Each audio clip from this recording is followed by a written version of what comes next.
हाँ जी, चलिए अपन स्टार्ट करते हैं। मेरा थोड़ा गला गड़बड़ है, समझने की कोशिश करना आप। कुछ हम कोशिश करेंगे, कुछ आप करना। तो ये मेमोरी की क्लास कौन सी है? 6 नंबर की है। कल अपने जो क्लास में सीखा था, उसमें सीखा था कैश मेमोरी क्या होती है, फिर कैश मेमोरी के टाइप सीखे थे, कैश मेमोरी के लेवल भी सीखे, कैश मेमोरी की अपन ने पूरी वर्किंग प्रोसेस भी सीखी थी, किस प्रकार डेटा को ले जा रही थी, किस प्रकार डाटा को ला रही थी, किन दो डिवाइसों के बीच कनेक्ट थी। उसके बाद अपन ने रजिस्टर स्टार्ट किया था, तो रजिस्टर का कुछ पार्ट रह गया था, वो आज अपन कवर करेंगे।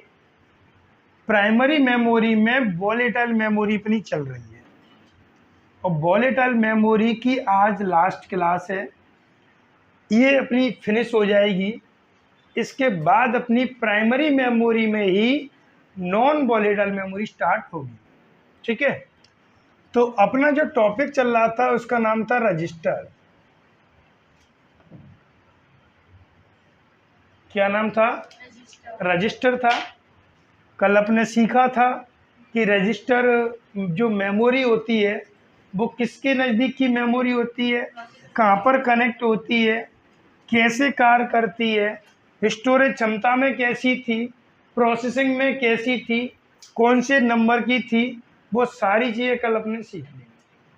थोड़ा सा और अपने इसको विस्तारित करेंगे कि ये जो सर्किट होता है ना, ये जो रजिस्टर होता है ना, ये एक सर्किट बोर्ड होता है। क्या होता है? Circuit board. मतलब जो रजिस्टर होता है ना, रजिस्टर का यूज किया जाता है सर्किट बोर्ड बनाने के लिए। किसके लिए? सर्किट बोर्ड बनाने के लिए। और इसमें सबसे जो महत्वपूर्ण रजिस्टर होता है वो होता है फ्लिप फ्लॉप। क्या होता है? सबसे जो महत्वपूर्ण रजिस्टर होता है ना, वो होता है फ्लिप फ्लॉप। और ये जो फ्लिप फ्लॉप है, ये इसको पूरी तरीके से सर्किट बोर्ड बनाने में इसका यूज किया जाता है। सर्किट बोर्ड को अपन इलेक्ट्रॉनिक बोर्ड भी कहते हैं। क्लियर?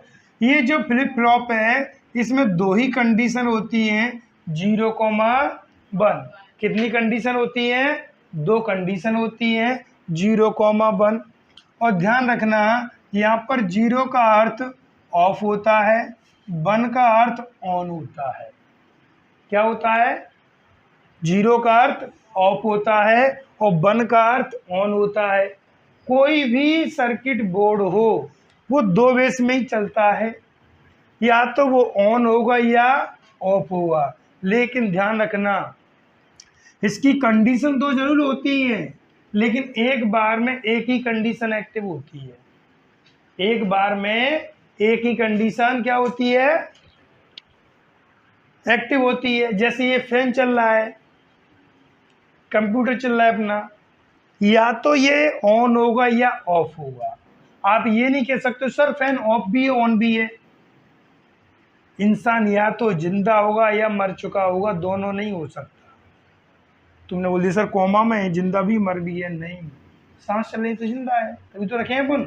तो ध्यान रखना, कोई भी सर्किट बोर्ड होता है, या तो वो ऑन होगा या ऑफ होगा। दोनों कंडीशन एक समय में एक साथ घटित नहीं हो सकती।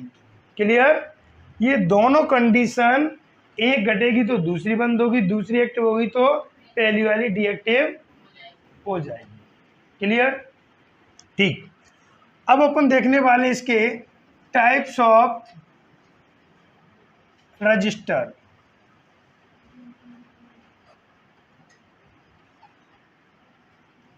Types of register.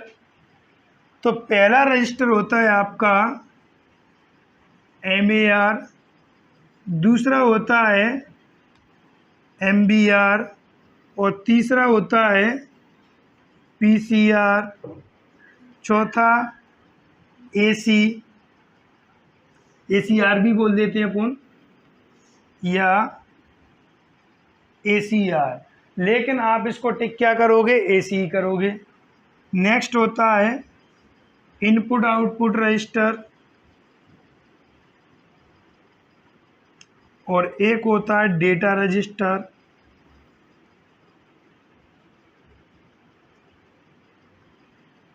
और भी होते हैं लेकिन आपके मोस्ट इम्पोर्टेंट यही है, एग्जाम में सबसे ज़्यादा क्वेश्चन इन्हीं से आता है, तब अपन इन्हीं को कवर करेंगे।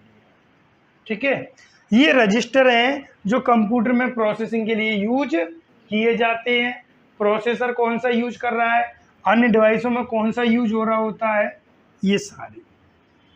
अब इसमें से अपन एक एक रजिस्टर को देखते जाएंगे। तो पहला रजिस्टर का नाम है MAR। सबसे पहले इसका फुल फॉर्म क्या होता है, मेमोरी एड्रेस रजिस्टर। कई बार पूछा गया है, क्या होता है, मेमोरी एड्रेस रजिस्टर। ध्यान रखना, इसके नाम से ही पता चल रहा है ये कैसा रजिस्टर है, मेमोरी रजिस्टर है। तब ध्यान रखना, इसको मेमोरी रजिस्टर भी कहते हैं। क्या कहते हैं, मेमोरी रजिस्टर भी कहते हैं। अब मेमोरी रजिस्टर कह रहे हैं तो ये CPU के लिए यूज हो रहा है, CPU प्रोसेसिंग करता है। क्या करता है, CPU प्रोसेसिंग कर रहा है, तब इसे प्रोसेसर रजिस्टर भी कहते हैं। क्या कहते हैं, प्रोसेसर रजिस्टर भी कहते हैं, क्योंकि प्रोसेसर अपनी समस्त प्रोसेसिंग इसी रजिस्टर में करता है। क्लियर। अब ध्यान रखना, इस रजिस्टर में क्या होता है, ये जो अपना रजिस्टर होता है ना, इसमें मेमोरी के, किसके, मेमोरी के एड्रेस होल्ड होते हैं। एड्रेस को स्टोर किया जाता है, एड्रेस स्टोर किए जाते हैं। अब कौन से एड्रेस स्टोर होते हैं, ये जो रजिस्टर होता है ना, ये कौन कौन से एड्रेस को स्टोर करता है।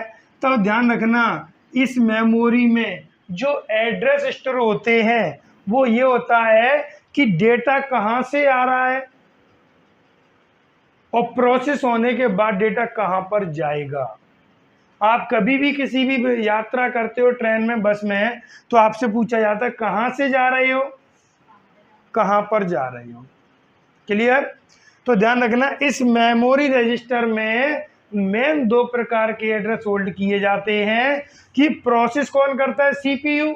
तो प्रोसेस CPU कर रहा है, तो जो डेटा आ रहा है वो कहाँ से आ रहा है और प्रोसेस होने के बाद डेटा कहाँ पर जाएगा। वो दोनों प्रकार के एड्रेस किस मेमोरी में स्टोर रहते हैं, MER में रहते हैं। क्लियर। डेटा कहीं से भी आए लेकिन उसका एक एड्रेस होता है। आप देखना, एड्रेस बार पर लिख के आ जाता है। आप कोई भी फाइल ओपन करते तो कौन से ड्राइव में, कौन से फोल्डर में, किस सब फोल्डर में और कौन सी फाइल में किस नाम से डेटा है, पूरा लिखकर आ जाता है। कभी आप एडमिट कार्ड निकलवाना, एड्रेस को टाइप हो रहा तो नीचे देखना पूरा लिख के आता है।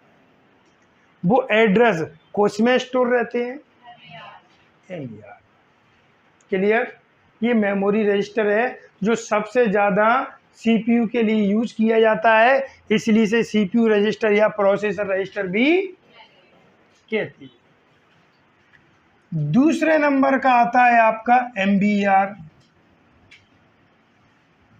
कौन सा आता है, MBR। इसे कहते हैं मेमोरी बफर रजिस्टर। ये मेमोरी बफर रजिस्टर होता है। क्या होता है, मेमोरी बफर रजिस्टर होता है। याद करो प्रिंटर की क्लास, जब मैंने आपको बफर के बारे में बताया था, खाने वाला नहीं, स्टोर करने वाला।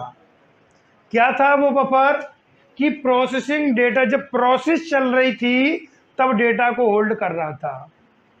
जब प्रोसेस चल रही थी तब डेटा को होल्ड कर रहा था। जैसे मान के चलो ये एक बर्तन है, इसमें डेटा प्रोसेस के लिए आ रहा है, तो जब ये डेटा प्रोसेस हो रहा है तो ये डेटा क्या कर रहे होंगे, वेट कर रहे होंगे कि पहले इसका नंबर पूरा हो जाए तब नंबर, मैंने बोला एक एक से आओ अंदर, एक आया, जब एक आ रहा है तो बाकी के वेट कर रहे हैं। तो ये जो आ रहा है, जो यहाँ पर स्टोर हो रहा है प्रोसेस के लिए, वो कौन सी मेमोरी में हो रहा है, वो कौन से रजिस्टर में हो रहा है, बफर रजिस्टर में हो रहा है। तो ध्यान रखना, ये जो रजिस्टर होता है ना, इसमें वह डेटा स्टोर किया जाता है जिस पर वर्तमान में प्रोसेसिंग हो रही है। जिस पर वर्तमान में प्रोसेसिंग हो रही है वो कौन से में, अर्थात एक्टिव डेटा प्रोसेसिंग के एड्रेस को होल्ड करता है। तो इसमें क्या हो रहा है, वर्तमान में जिस डेटा पर प्रोसेसिंग हो रही होती है उस डेटा को, उस डेटा के एड्रेस को, एक्टिव लोकेशन को क्या करता है, होल्ड करता है। अब होल्ड क्यों लिखा, क्योंकि ये तब तक ही होल्ड करेगा जब तक प्रोसेसिंग चल रही है। जैसी प्रोसेसिंग खत्म हो जाएगी एड्रेस भी खत्म हो जाएगा, क्योंकि फिर इसका काम हो जाएगा। डेटा कहाँ आया था, डेटा को वहीं भेजना। डेटा आया, इसने एड्रेस को होल्ड किया, प्रोसेस हो रही है, इसने एड्रेस को होल्ड किया, प्रोसेसिंग के बाद डेटा को दोबारा भेजना है, इसने किया। जैसे फॉर एग्जांपल से समझते हैं, आप आए, कहाँ से आए, ये करेगा, प्रोसेस हो रहे हो, अभी यहाँ पर ये कर रहा है, इसके बाद प्रोसेस के लिए जाओगे, फिर ये करेगा। ये केवल एक्टिव डेटा प्रोसेसिंग, मतलब वर्तमान में जिस डेटा पर प्रोसेस हो रही है केवल उसी के एड्रेस को होल्ड करता है। कि सीपीयू वर्तमान में किस डेटा पर प्रोसेस कर रहा है वो कौन सा होता है, क्लियर, ठीक है। तीसरा आ गया अपना पीसीआर, प्रोग्राम काउंटर रजिस्टर।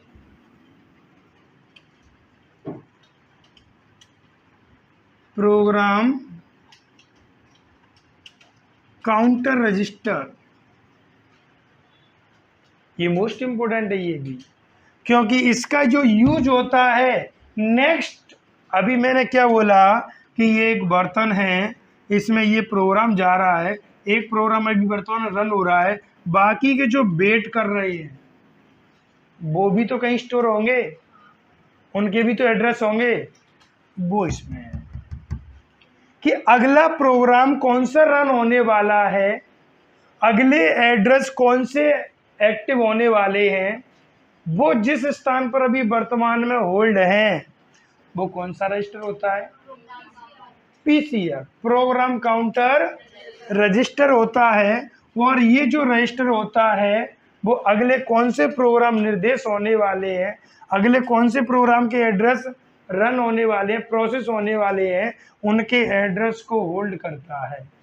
तब अपन क्या लिख सकते हैं, नेक्स्ट मेमोरी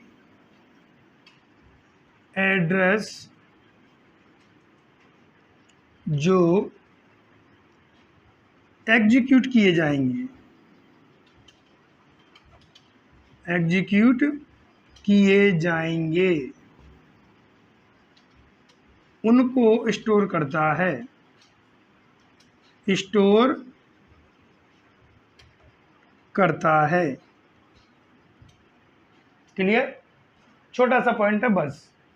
कभी पूछा जाए प्रोसेसिंग के दौरान अगले जो एड्रेस, अगले जो डेटा, अगली जो लोकेशन के डेटा पर प्रोसेस होने वाली है वो एड्रेस किस में होल्ड किए जाते हैं, ये वेट अभी हुई नहीं है, होने वाली है, प्रेजेंट में कोई चल रहा है उसके बाद, ठीक।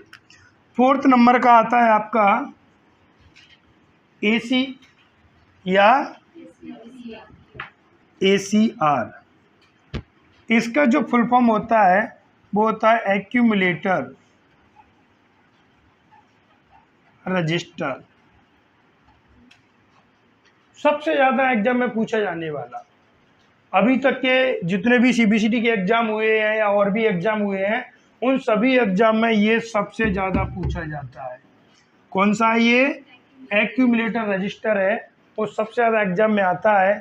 उसका रीज़न क्या है, अभी जैसे मैंने आपको बताया, ध्यान दो, इधर डेटा कहाँ से आ रहा है, कहाँ जा रहा है, किस में, एमईआर में। वर्तमान डेटा पर जो प्रोसेस चल रही है, कि वर्तमान में जिस पर भी प्रोसेस हो रही है, कंटिन्यू चल रही है, उसकी एड्रेस नेक्स्ट किस पर होगी, वो होने के बाद डेटा कहाँ गया, ईसीआर में। मतलब जिन डेटा पर प्रोसेस हो चुकी होती है उन डेटा को अपन बोलते हैं आउटपुट, क्योंकि प्रोसेस होने के बाद क्या मिलता है, आउटपुट मिलता है। आउटपुट क्या होती है, एक इंफॉर्मेशन होती है। आउटपुट क्या होता है, एक प्रोसेस्ड डेटा होता है। क्या होता है, प्रोसेस में ईडी लगा दोगे तो हो चुकी है। तो समस्त प्रोसेस्ड डेटा, कौन सा, समस्त प्रोसेस्ड डेटा किस में स्टोर होता है, प्रोसेस्ड डेटा या आउटपुट या प्रोसेसिंग के बाद सभी वांछित परिणाम एसीआर रजिस्टर में स्टोर होते हैं, एसीआर में स्टोर होते हैं।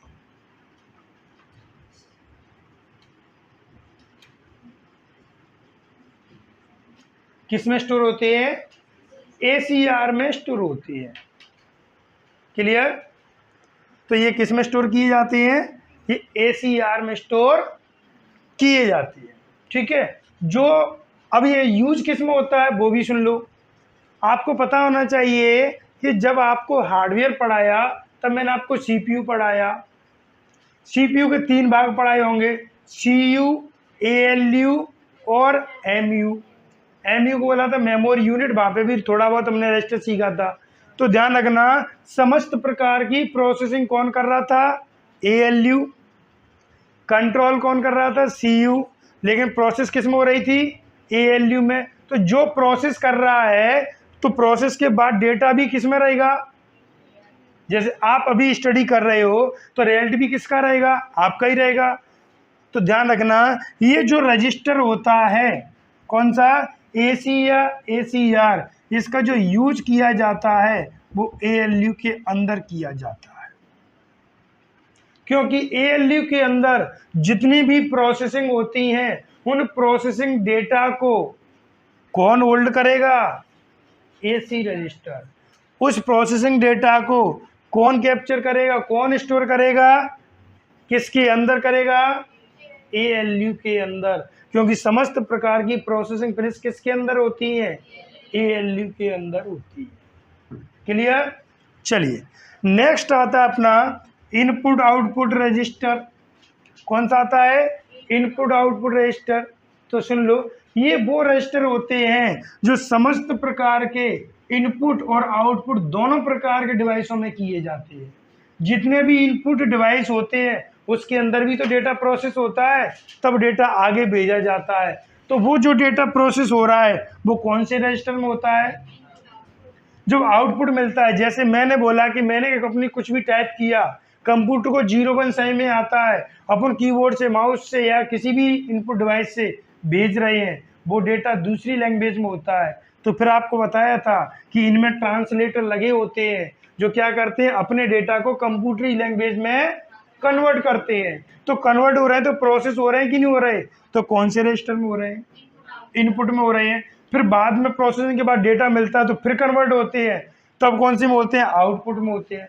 तो समस्त प्रकार के जितने भी इनपुट डिवाइस होते हैं, जितने भी आउटपुट डिवाइस होते हैं, उन दोनों में जो डेटा की कन्वर्टिंग में जो प्रोसेस होती है, उस समय जो डेटा प्रोसेस किया जाता है वो इस रजिस्टर के द्वारा किया जाता है। कौन से के द्वारा, इनपुट और आउटपुट रजिस्टर के द्वारा किया जाता है। क्लियर। फिर लास्ट आता है आपका, ये हो गया आपका डेटा रजिस्टर। क्या आता है? Data register. ये कॉमन रजिस्टर होता है, कॉमन जो सभी जगह यूज होता है। और डेटा रजिस्टर को ये अपन बस रजिस्टर भी कहते हैं। क्या कहते हैं?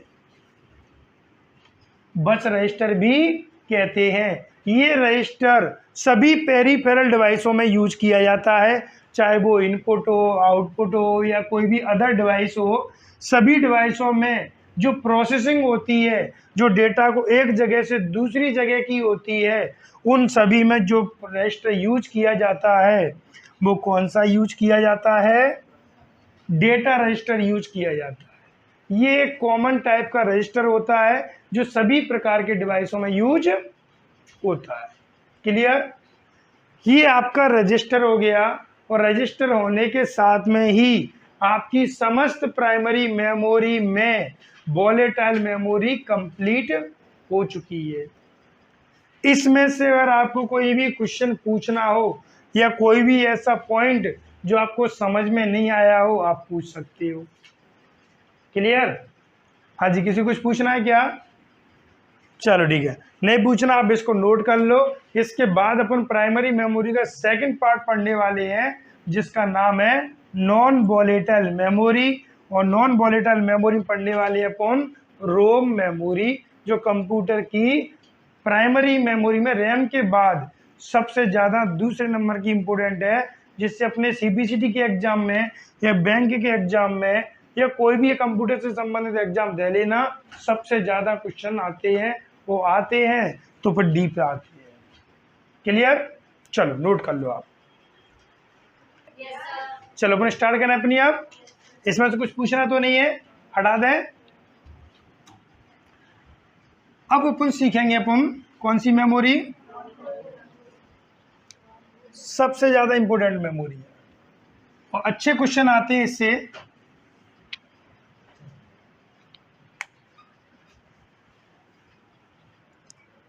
और काफी डीप क्वेश्चन आते हैं, तो आप एक एक पॉइंट को समझ समझ के नोट करना। अगर कोई भी पॉइंट में दिक्कत आती है तो तुरंत पूछ लेना आप, ठीक है?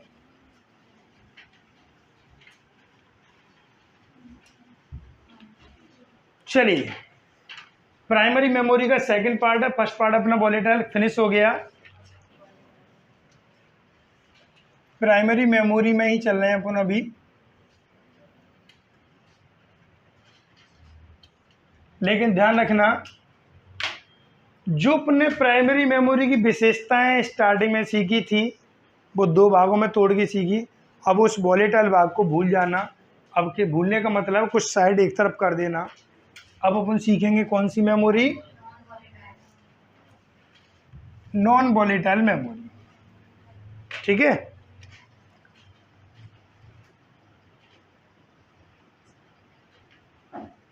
Non volatile memory.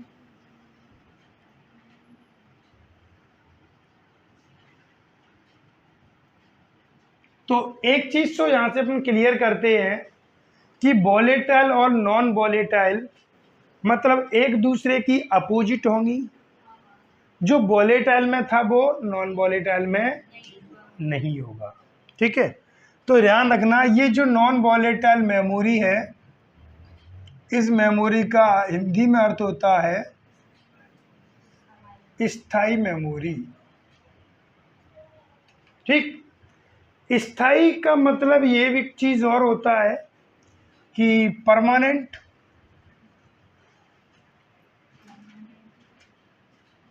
कैसी मेमोरी है? परमानेंट मेमोरी है।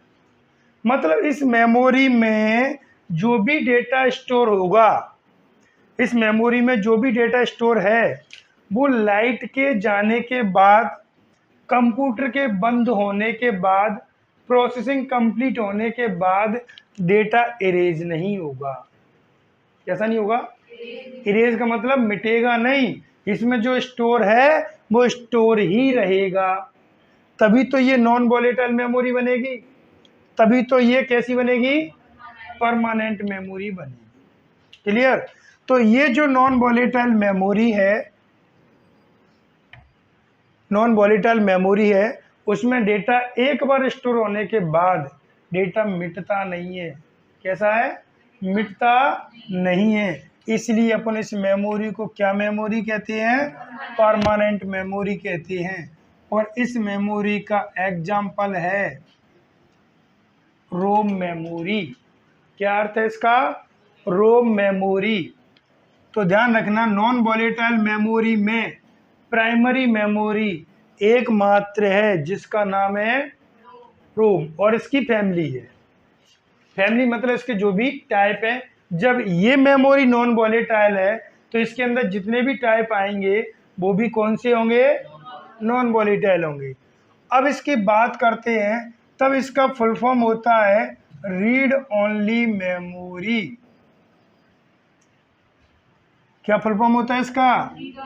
Read only memory. तो ध्यान रखना, रीड का मतलब होता है पढ़ना, ओनली का मतलब केवल, और मेमोरी का मतलब मेमोरी।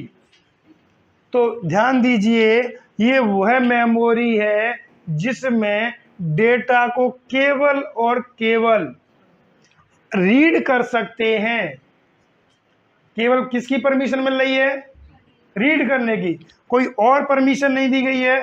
तब आप इस स्थिति में डेटा को ना तो डिलीट कर सकते हो, ना डेटा को इरेज कर सकते हो, ना डेटा को चेंज कर सकते हो। मतलब डेटा में किसी भी प्रकार की कोई चेंजिंग नहीं कर सकते। उसका एक रीज़न और है जो मैं अभी बताऊंगा आपको। अभी तो आप समझो कि इस मेमोरी में केवल और केवल डेटा को क्या किया जा रहा है? रीड किया जा रहा है। क्लियर?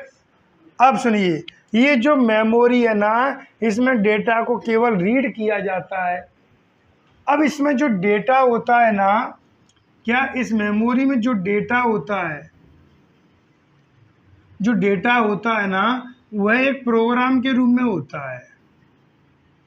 किसके रूप में होता है? प्रोग्राम के रूप में होता है। ध्यान देना, किसके रूप में होता है? प्रोग्राम के रूप में होता है।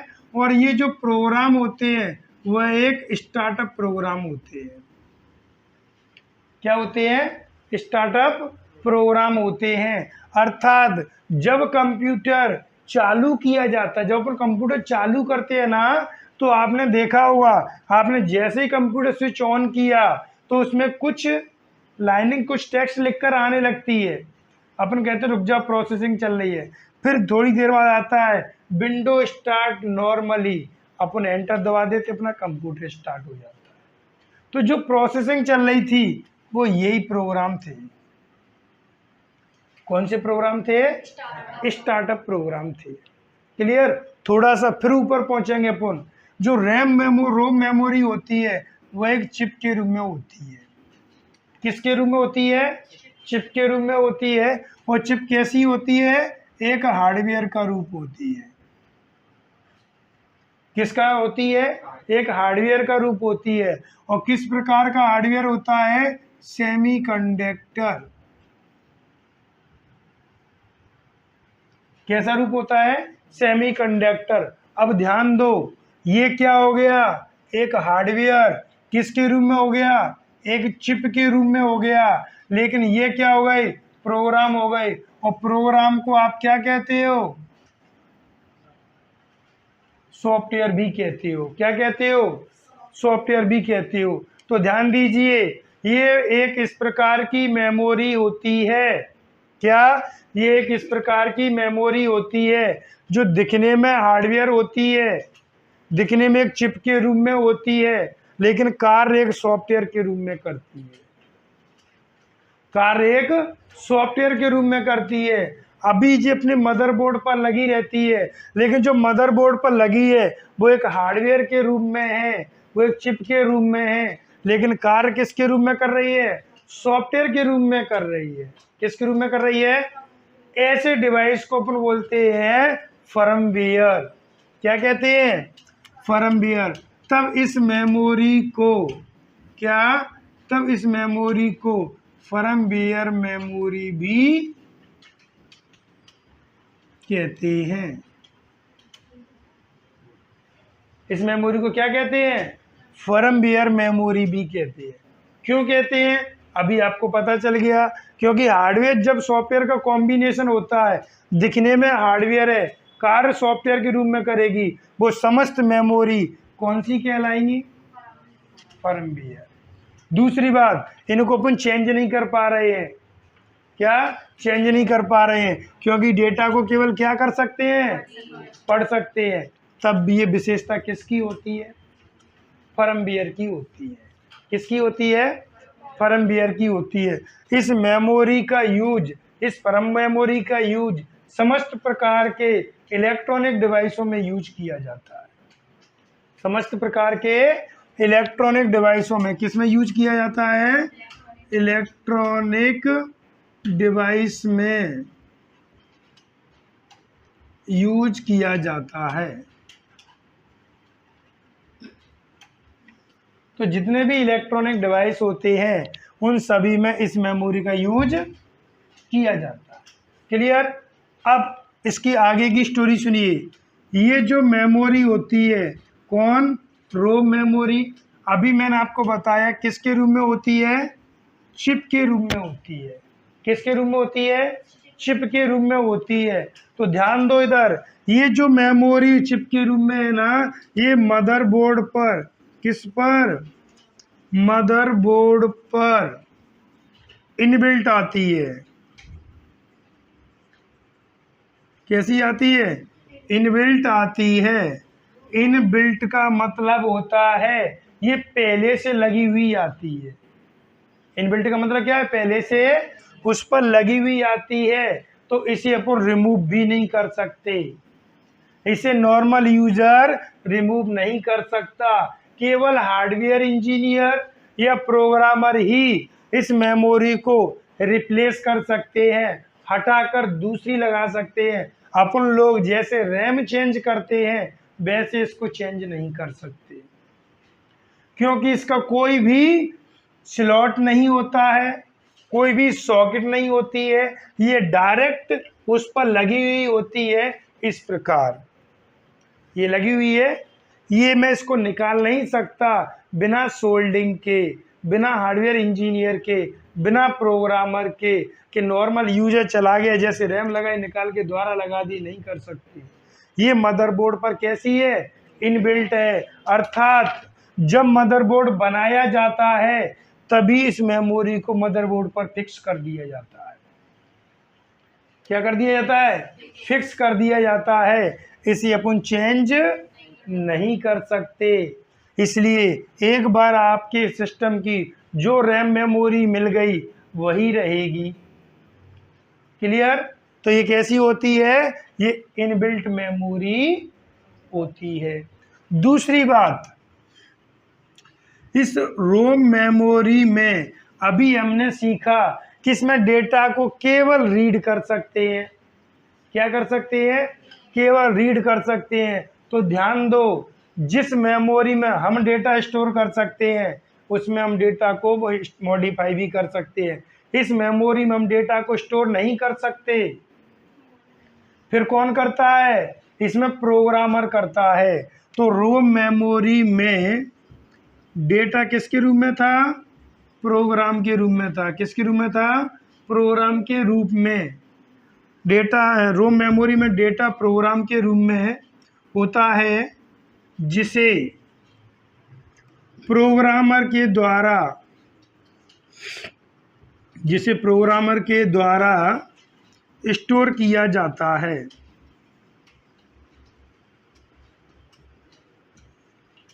किसके द्वारा स्टोर करते हैं? प्रोग्रामर के द्वारा स्टोर करते हैं। किस मेमोरी में? और रोम मेमोरी में।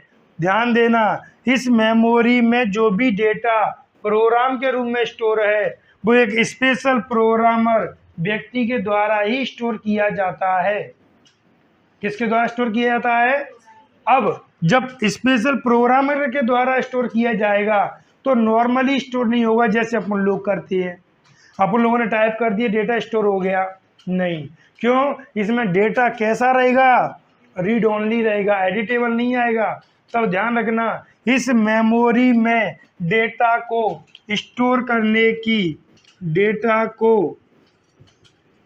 स्टोर करने की विधि या मेथड, स्टोर करने की विधि बर्निंग कहलाती है। क्या कहलाती है? बर्निंग कहलाती है। अब बर्निंग क्या होता है? बर्निंग एक इलेक्ट्रॉनिक मेथड होता है जिसके माध्यम से इसमें डेटा को कोडिंग करके स्टोर किया जाता है। अपन शुद्ध हिंदी में बोलेंगे तो जलाकर डेटा को स्टोर किया जाता है। बर्न मतलब क्या होता है? जलाना। तब इस मेमोरी में जो डेटा स्टोर किया जा रहा है वो बर्निंग के मेथड के रूप में किया जा रहा है, इसलिए इस मेमोरी को बर्निंग मेमोरी कहते हैं। और इस मेमोरी में जो डेटा स्टोर होता है उसे क्या कहते हैं? बर्निंग डेटा कहते हैं। क्या कहते हैं? बर्निंग डेटा कहते हैं। क्लियर? तो ये जो मेमोरी है ना, रोम मेमोरी, इसमें जो डेटा प्रोग्राम के रूप में स्टोर किया जाता है वो एक इलेक्ट्रॉनिक विधि से डेटा को कोडिंग करके स्टोर करते हैं, जिस विधि को बर्निंग विधि कहते हैं। इसलिए इस मेमोरी को बर्निंग मेमोरी भी कहते हैं। और इस मेमोरी में जो डेटा स्टोर होता है वो बर्निंग डेटा कहलाता है। क्लियर? तो अपने क्या क्या पॉइंट हो गए? बर्निंग मेमोरी हो गई, बर्निंग डेटा हो गया, इनबिल्ट मेमोरी हो गई, परमानेंट मेमोरी हो गई और फर्मवेयर हो गया। अब सुनिए, अभी अपने सीखा था ये मदरबोर्ड पर फिक्स रहती है। इसमें जो डेटा अपन नॉर्मल यूजर स्टोर ही नहीं कर रहा, कौन कर रहा है? प्रोग्रामर कर रहा है। और प्रोग्रामर भी कैसा कर रहा है? Startup program. कैसा कर रहा है? स्टार्टअप प्रोग्राम कर रहा है। तो ये अपने लिए डेटा स्टोर नहीं करता, ये कंप्यूटर के स्टार्टिंग के निर्देश रहते हैं।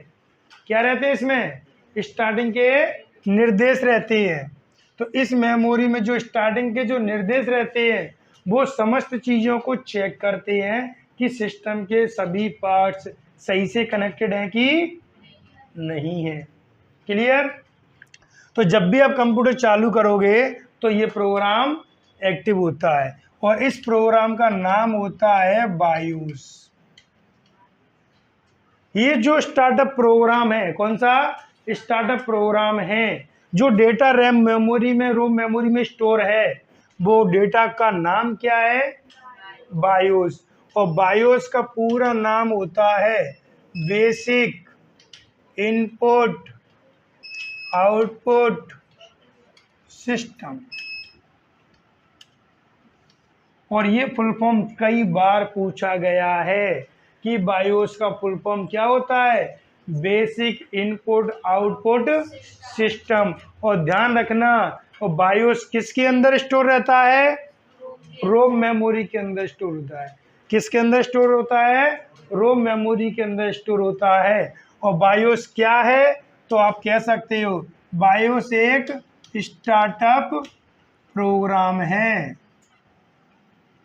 कैसा है? एक स्टार्टअप प्रोग्राम है। दूसरी बात, आप जब भी कंप्यूटर चालू करते हो तो आप इस प्रोग्राम को रन नहीं करते, ये ऑटो रन होता है। क्या होता है?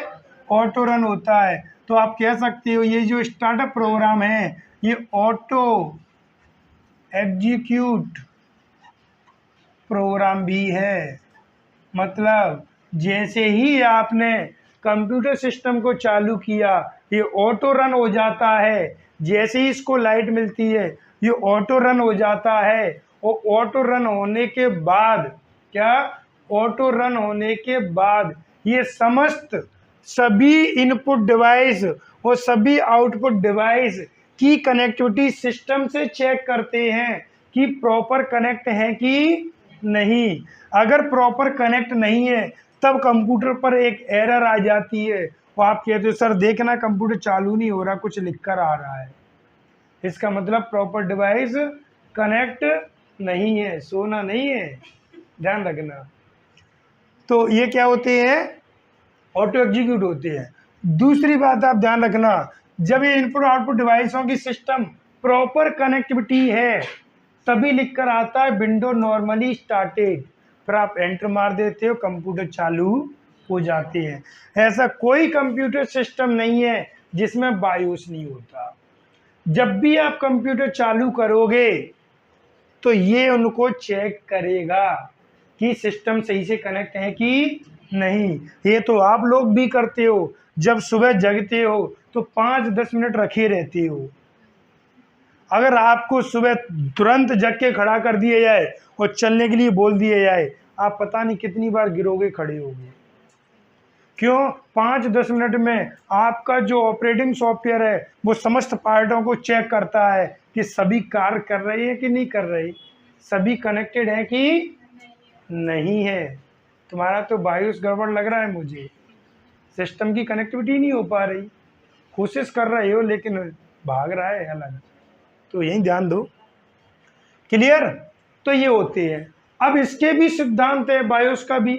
बायोस के जो कार्य करने का कॉन्सेप्ट है, जो सिद्धांत है, वो एक पोस्ट के रूप में होता है। जो कॉन्सेप्ट होता है, जो वर्किंग प्रोसेस होती है, वो किसके रूप में होती है? पोस्ट के रूप में होती है। किसके रूप में होती है? पोस्ट के रूप में होती है। और पोस्ट का पूरा नाम होता है power on self test. Power on self test कुछ समझ में आया? जैसे ही आपने अपने कंप्यूटर सिस्टम की पावर ऑन की, ये ऑटो एग्जीक्यूट होकर सभी इनपुट आउटपुट डिवाइसों को स्वयं क्या करने लगता है? जांचने लगता है, टेस्ट करने लगता है, सही से कनेक्टेड है कि नहीं है। तो ध्यान रखना, ये जो पोस्ट की प्रोसेस होती है वो बायोस के अंदर ही होती है। किसके अंदर होती है? बायोस के अंदर ही होती है। क्लियर? बायोस के पोस्ट की करने की क्रिया को बूटिंग कहते हैं। क्या कहते हैं? बूटिंग कहते हैं। बायोस जो पोस्ट की क्रिया करता है ना, वो बूटिंग कहलाती है। अब बूटिंग की 2-3 डेफिनेशन है। एक डेफिनेशन तो आपकी यही हो गई कि जब कंप्यूटर चालू होता है, जब कंप्यूटर, ध्यान रखना, चालू हो रहा है मतलब बूट हो रहा है। कंप्यूटर चालू होने को ही क्या बोलते हैं? कंप्यूटर बूट हो रहा है। तो अपन लिख लेते हैं इस पॉइंट को, कंप्यूटर के स्टार्ट होने की प्रोसेसिंग बूटिंग कहलाती है। क्या कहलाती है? होने की प्रोसेसिंग को क्या कहते हैं अपन? बूटिंग कहते हैं। ध्यान रखना, जब तक कंप्यूटर चालू नहीं होगा तब तक बूटिंग नहीं होगी। तो पहली डेफिनेशन में क्या है? जब कंप्यूटर चालू होता है तब बायोस एक्टिव होता है। कैसे एक्टिव होता है? जैसी पावर मिलती है। तो क्या चेक करता है बूटिंग में? कि सभी सिस्टम ऑपरेटिंग सॉफ्टवेयर से, सभी हार्डवेयर पार्ट ऑपरेटिंग सिस्टम से सही से कनेक्टेड है कि नहीं। उस कनेक्टेड की क्रिया को चेक करने की क्रिया को ही क्या कहते हैं? बूटिंग कहते हैं। दूसरी बात, आपका जब भी कंप्यूटर बंद होता है, अभी अपन जैसे टाइपिंग करके या कंप्यूटर जो भी ऑफिस वर्क रहता है उसको करने के बाद अपन घर जाते हैं तो कंप्यूटर बंद करके ही जाते हैं। तब जब आप कंप्यूटर बंद करते हो तब आपके में जो ऑपरेटिंग सॉफ्टवेयर होता है, जैसे अगर मोबाइल की बात करेंगे तो विंडो होती है, कंप्यूटर की बात करेंगे तो अपना मोबाइल में तो एंड्रॉयड होता है, कंप्यूटर में विंडो भी हो सकती है, लिनक्स भी हो सकता है और मैक भी हो सकता है। जिस कंपनी में जैसे आप चला रहे हो वैसे ओएस होता है। वो समस्त ओएस सेकेंडरी मेमोरी में स्टोर होता है। किस में स्टोर होता है? सेकेंडरी मेमोरी के भी हार्ड डिस्क के पार्ट सी ड्राइव में स्टोर होता है। किस में स्टोर होता है? सी ड्राइव में स्टोर होता है। क्योंकि आपको अच्छे से पता है कि प्राइमरी मेमोरी के जो मैंने पिछले पार्ट पढ़े थे वो तो वॉलेटाइल थे, वो तो डेटा को हटा देंगे, और हमारी विंडो हटा दी तो हमारा कंप्यूटर चालू ही नहीं होगा। तो जब भी कंप्यूटर बंद होता है तब हमारा जो ओएस होता है, क्या होता है? ओएस होता है, वो स्टोर होता है किसमें? सेकेंडरी मेमोरी में। और सेकेंडरी मेमोरी में भी किस में, हार्ड डिस्क या एसएसडी के सी ड्राइव में स्टोर होता है। अब अपन कंप्यूटर चालू करते हैं, क्या करते हैं, कंप्यूटर चालू करते हैं, तब ये ओएस, कौन सा, ये वाला ओएस सेकेंडरी मेमोरी से निकलकर किस में लोड होता है, प्राइमरी मेमोरी में, और प्राइमरी मेमोरी में भी किस में, रैम मेमोरी में, किस में, रैम मेमोरी में। तब हमारा जो ऑपरेटिंग सॉफ्टवेयर होता है वो सेकेंडरी मेमोरी से निकलकर प्राइमरी मेमोरी में अर्थात रैम मेमोरी में लोड होता है, जिससे अपन कंप्यूटर पे कार्य करते हैं, अर्थात कंप्यूटर कार्य करने की हालत में आता है। तब यहाँ से एक डेफिनेशन और बनती है कि कोई भी ऑपरेटिंग सॉफ्टवेयर सेकेंडरी मेमोरी से प्राइमरी मेमोरी में लोड होने की क्रिया भी बूटिंग कहलाती है। क्या कहलाती है, बूटिंग कहलाती है। तब यहाँ पर दो प्रकार की डेफिनेशन हो गई, एक तो ऑपरेटिंग सॉफ्टवेयर के सेकेंडरी मेमोरी से प्राइमरी मेमोरी अर्थात रैम मेमोरी में लोड होने की क्रिया भी क्या कहलाती है, बूटिंग कहलाती है। दूसरा, कंप्यूटर के स्टार्टिंग में जो समस्त डिवाइस ऑपरेटिंग सिस्टम से कनेक्टिविटी चेक करने की भी क्रिया क्या कहलाती है, बूटिंग कहलाती है। क्लियर। आज के सेशन को अपन यहीं तक रोकेंगे, अभी अपना ये खत्म नहीं हुआ, अभी बूटिंग के टाइप्स चलेंगे कि बूटिंग कितने प्रकार की होती है, कैसे कार्य करती है, कब कौन सी बूटिंग होती है, जब कंप्यूटर चालू कर दे तब कौन सी बूटिंग होती है, कंप्यूटर बंद करते तब कौन सी बूटिंग होती है कि नहीं होती है। क्लियर। फिर अपन सीखेंगे रोम मेमोरी के टाइप्स, मतलब अभी अपनी कम से कम एक क्लास और होगी प्राइमरी मेमोरी में कि रोम मेमोरी के कितने प्रकार होते हैं, कौन से प्रकार की क्या विशेषताएं होती है और उसका यूज कहाँ पर किया जाता है, ये सारी चीज़ अपन देखने वाले हैं। क्लियर। थोड़ा सा रिव्यू करेंगे, फास्ट करेंगे। ROM memory primary memory non volatile थी, स्थायी मेमोरी है, परमानेंट मेमोरी है क्योंकि डेटा एक बार इसमें स्टोर हो गया तो डिलीट मॉडिफाई नहीं होता, केवल रीड ओनली मेमोरी होती है, इसमें जो डेटा एक बार स्टोर हो गया वो हो गया, उसके बाद कुछ नहीं कर सकते। दूसरी बात, इसमें जो डेटा स्टोर होता है उसे यूजर नहीं पढ़ता, अपन सोचें अपन पढ़ते हो नहीं, फिर कौन पढ़ता है, तो इसमें जो डेटा स्टोर होता है ना, इस डेटा को प्रोसेसर के द्वारा रीड किया जाता है। किसके द्वारा रीड किया जाता है, प्रोसेसर के द्वारा रीड किया जाता है। तो ये प्रोसेसिंग प्रोग्राम भी अपन कह सकते हैं। डेटा एक प्रोग्राम के रूप में होता है जो स्टार्टअप प्रोग्राम होते हैं, और स्टार्टअप प्रोग्राम का नाम क्या होता है, बायोस होता है। बायोस का पूरा नाम क्या होता है, बेसिक इनपुट आउटपुट सिस्टम होता है। क्लियर। जो क्या करता है, जैसे इसको पावर मिलती है ऑटो एग्जीक्यूट हो जाता है और समस्त डिवाइसों की कनेक्टिविटी चेक करने लगता है। ठीक है, इसलिए इसकी चेकिंग करने की प्रक्रिया को क्या कहते हैं, करने के सिद्धांत को क्या कहते हैं, जिसका फुल फॉर्म क्या होता है। क्लियर।